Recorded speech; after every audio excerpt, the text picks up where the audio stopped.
咧見到咧呢個來自基輔政府呢嘅大報復㗎。咁即係話咧喺呢啱啱琴日同埋前日咁啊2日嘅時間咧，咁啊俄羅斯嘅國防嘅防空系統就已經攔截同埋摧毀咗咧296架嘅烏克蘭無人機。咁啊言下之意咧就應該係將咧烏克蘭嘅接近90%嘅無人機咧都係將佢攔截。咁你計翻條數咧，咁啊296架都算係90%嘅話咧，咁啊大概計到噶啦。啊，咁啊300零架咧都真係冇屈佢嘅。咁啊之前呢個數字咧就會比較保守少少啊，即係之前呢個數字咧應該係講緊係大概145架左右。咁但係似乎咧而家啲新呢個數字就代表咗烏克蘭攻擊嘅規模咧咁啊非常之大。咁呢個亦都係單日咧對俄羅斯領土發動最大規模嘅無人機襲擊嘅。咁啊來自咧莫斯科嘅市長咧講過噶啦，咁啊最少咧有40架嘅無人機咁啊接近過啦莫斯科。咁啊33架咧就被擊落，咁即係咧仲有一啲咧就攔截唔到噶啦。咁啊佢亦都有講到咧喺唔同嘅市鎮咧，咁啊再攔截多42架，咁所以你明顯咧佢哋之前講嘅話40架 approach 咧莫斯科咧都係大話嚟嘅。咁即係其實你見到咧肯定係接近咧講緊咧係80架，甚至乎係有100架嘅無人機咧係靠近到咧莫斯科唔同嘅地區咧進行攻擊嘅。咁啊當然啦，俄羅斯咧經常性咧都會報導烏克蘭嘅無人機攻擊，咁有時都唔係吹水嘅，因為嗰個襲擊規模咧事實上咧都真係非比尋常嘅。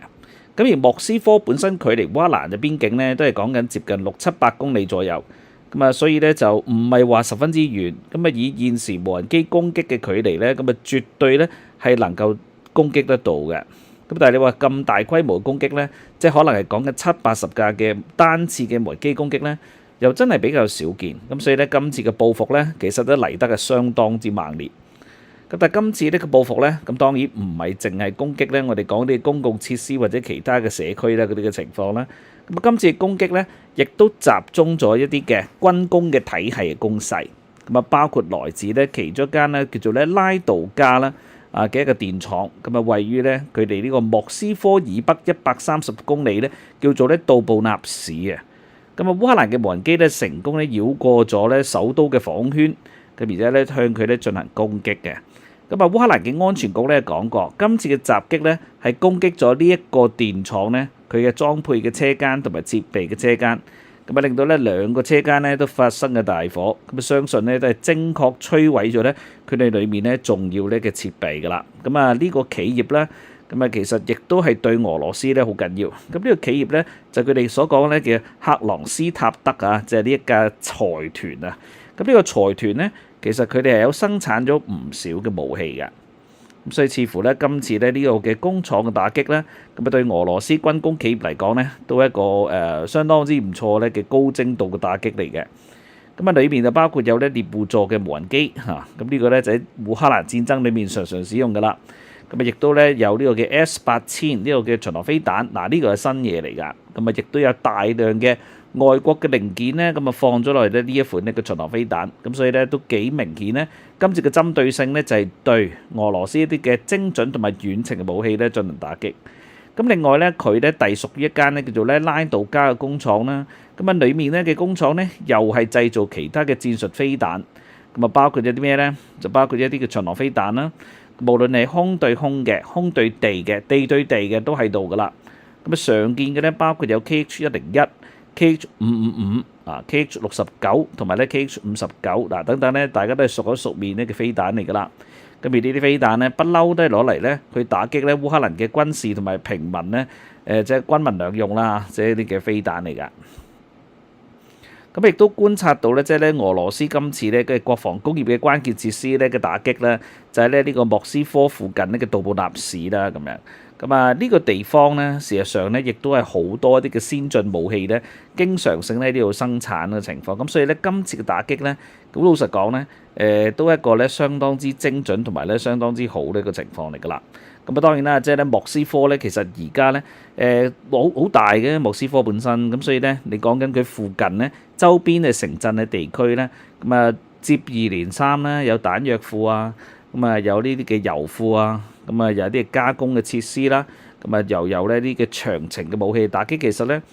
可以講基輔政府咧佢係一套咧嘅組合拳。咁啊點樣咧去打傷俄羅斯嘅軍工體系，咁啊令到佢咧想堅持呢個戰爭咧走長線嘅發展，即係例如話可以打到2026同埋2027咧，其實係需要咧佢哋嗰個後面啊本身咧嗰個嘅力量咧咁啊提供住，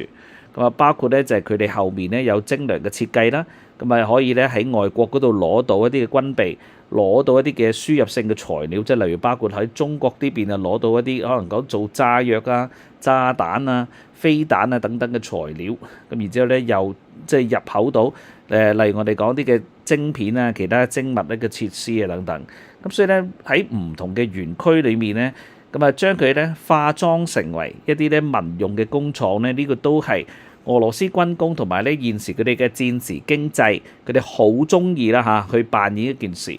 咁啊令到咧你話外國嘅機構啊或者好多咧就被欺瞞、被欺騙啦，咁啊進入咗佢哋嘅民用嘅一個經濟鏈裏面咧，又再將佢放翻落去軍工嘅體系，再供應俾政府啦。咁啊政府作為最大嘅僱主咧，咁啊聘用晒咧呢啲嘅機構啊、合約啊等等嘅嘢。咁當然裡面有好多嘢，例如話腐敗啊、貪腐呢啲重生啦。咁但係你話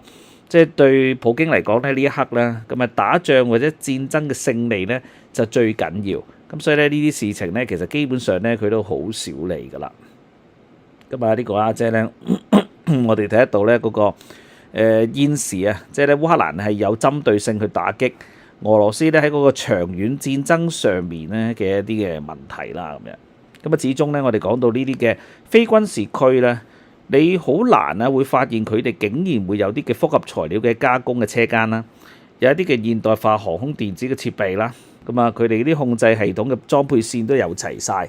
咁你話呢啲工廠咧，真係攞嚟生產啲民營嘢就冇人信噶啦。咁所以咧，佢哋都係以戰時經濟嘅形式啦，咁啊運營住。咁所以咧，就算有呢個國際嘅制裁壓力咧，因為你唔係純以公司嘅規模咧，國家嘅規模處理咧，都可以將資源高度集中咧，咁啊將個產能咧繼續咧去提升嘅。咁所以呢件事咧聽落去咧都幾得人驚嘅嚇。咁係咪即係講緊咧以前咧即係蘇聯嗰陣時嘅計劃經濟咧？我覺得咧有少少啊，即係俄羅斯咧走翻呢啲嘅回頭路咧嘅情況㗎啦。咁另外我哋講到咧一個烏克蘭嘅大日子啊，就係咧今日嘅烏克蘭嘅總統啊澤連斯基啦，咁啊抵達柏林嘅，咁咧就見到咧德國嘅總理咧梅爾茨，咁啊進行一個會談。